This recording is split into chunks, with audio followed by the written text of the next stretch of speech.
ಬಣ್ಣ ಹೊಡೆಯುವ ಕೆಲಸವನ್ನು ನಮ್ಮ ಗಂಧದ ಗುಡಿ ಬಳಗ ಕರ್ನಾಟಕದವರು ಬೆಳಗ್ಗೆ 10 ಗಂಟೆಯಿಂದ ಸತತವಾಗಿ ಮಧ್ಯಾಹ್ನದ ಊಟವನ್ನು ಕೂಡ ಸೇವಿಸದೆ ನಮ್ಮ ಶ್ರೀಯುತ ಯಲ್ಲಪ್ಪ ಸರ್ ಅವರು ಅವಿರತ ಪ್ರಯತ್ನದಿಂದ ನಮ್ಮ ಶಾಲೆ ತುಂಬ ಅಂದವಾಗಿ ಕಾಣ್ತಾ ಇದೆ. ಇಂಥ ಒಂದು ಸುಸಂದರ್ಭದಲ್ಲಿ ನಾವೆಲ್ಲರೂ ಇಲ್ಲಿ ಈ ಸುಸಂಜೆಯಲ್ಲಿ ಸೇರಿರೋದು ತುಂಬ ಸಂತೋಷ ಸಂಗತಿ. ಈ ಒಂದು ಸಂದರ್ಭದಲ್ಲಿ ಈ ಸಭೆಯನ್ನು ಈ ಒಂದು ಸಂದರ್ಭದಲ್ಲಿ ನಮ್ಮ ಶಾಲೆಯಿಂದ ವರ್ಗಾವಣೆಗೊಂಡಂತಹ ಶ್ರೀಯುತ ಲೋಕೇಶ್ ಅವರಿಗೆ ಸನ್ಮಾನ ಕಾರ್ಯಕ್ರಮವನ್ನು ಮೊದಲನೇದಾಗಿ ನಡೆಸ್ಕೊಳ್ಬೇಕು ಅಂತ ನಾನು ಕಲ್ಪನೆ ಕೇಳ್ತೀನಿ.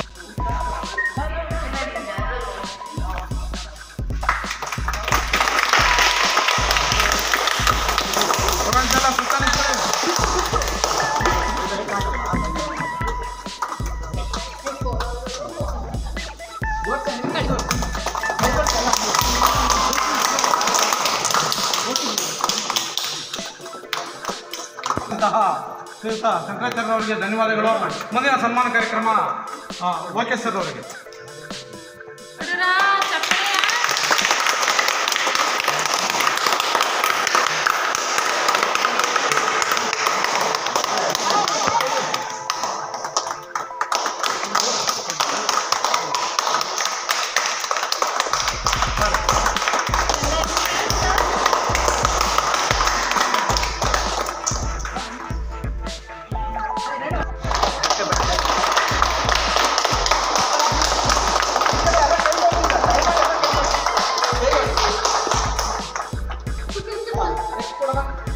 ಅವರಿಗೆ ಧನ್ಯವಾದಗಳು. ಮುಂದಿನ ಸನ್ಮಾನ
ಅಬ್ದುಲ್ ಪಾಷಾ ಅವರಿಗೆ, ಅಬ್ದುಲ್ ಶರೀಫ್ ಅವರಿಗೆ ಆಮೇಲೆ ಈ ಕೆಲಸ ನೀವು ನಮ್ಮ ಜೊತೆ ನಮ್ಮ ಕನ್ನಡ ಸನ್ಮಾನವನ್ನು ಸ್ವೀಕರಿಸಿದ ಶ್ರೀಯುತ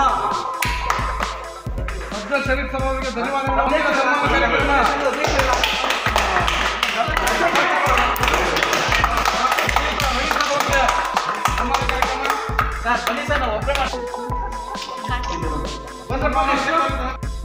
ಶ್ರೀಯುತ ನಿತಿನ್ ಅವರಿಗೆ,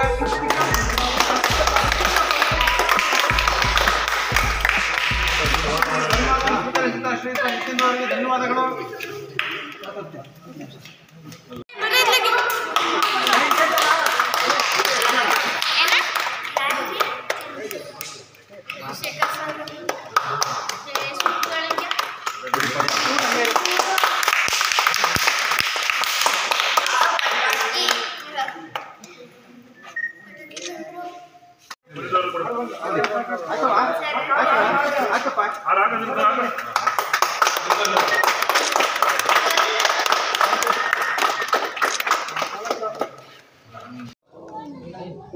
ಒಂದು ಕಾರ್ಯಕ್ರಮ ಮಾಡ್ತಾ ಇರೋದು ಒಂದು ಶುಭ ದಿನ ಅಂತ ನಾನಾದರೂ ಭಾವಿಸ್ತೀನಿ ಈ ಸಮಯದಲ್ಲಿ. ಯಾಕಪ್ಪ ಅಂದರೆ ನಮ್ಮ ಒಂದು ಕಟ್ಟಕಡೆಯ ಗ್ರಾಮ, ಅದರಲ್ಲಿ ಬೆಂಗಳೂರಿಂದ ಗಂಧದ ಗುಡಿ ಅಂತ ಒಂದು ರಿಜಿಸ್ಟ್ರೇಷನ್ ಬಳಗದಿಂದ ನೀವುಗಳು ಬಂದು ಈ ಒಂದು ನಮ್ಮ ಹಳ್ಳಿನ ಕನ್ನಡ ಶಾಲೆಗೆ ಒಂದು ಬಣ್ಣವನ್ನು ಬಳಿಯೋದ್ರ ಮುಖಾಂತರ ನಮ್ಮ ಶಾಲೆಗೆ ಒಂದು ಮೆರುಗನ್ನು ಕೊಟ್ಟಿದ್ದೀರಾ. ಈ ದಿನವನ್ನು ನಾವು ಎಂದೂ ಸಹ ಮರೆಯಲಾಗದಂಥ ಒಂದು ಸುದಿನ ಅಂತ ಭಾವನೆಯನ್ನು ವ್ಯಕ್ತಪಡಿಸ್ತಾ ಇದ್ದೀನಿ ನಾನು ಸ್ನೇಹಿತರೆ. ಈ ಒಂದು ತಂಡದಲ್ಲಿ ಅಧ್ಯಕ್ಷರು, ಅಲ್ಲಿ ಸಹಪಾಠಿಗಳಾದಂಥ ತಮ್ಮೆಲ್ಲರಿಗೂ ಕೂಡ ಹೆಸರನ್ನು ನಮೂದಿಸುತ್ತಾ ಇಲ್ಲ ನಾನು, ದಯಮಾಡಿ ಅನ್ಯತಾ ಭಾವಿಸಬೇಡಿ.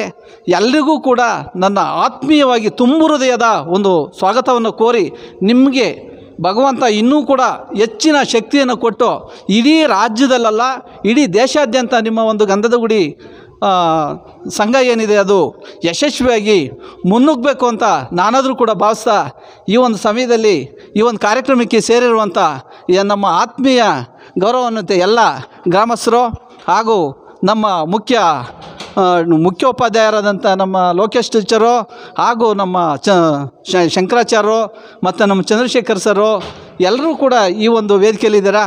ಇದು ಶುಭ ದಿನ ಅಂತ ಭಾವಿಸ್ತಾ ನಾನು ಒಂದೆರಡು ಮಾತಾಡೋಕ್ಕೆ ಇಷ್ಟಪಡ್ತೀನಿ ಸ್ನೇಹಿತರೆ. ಅದು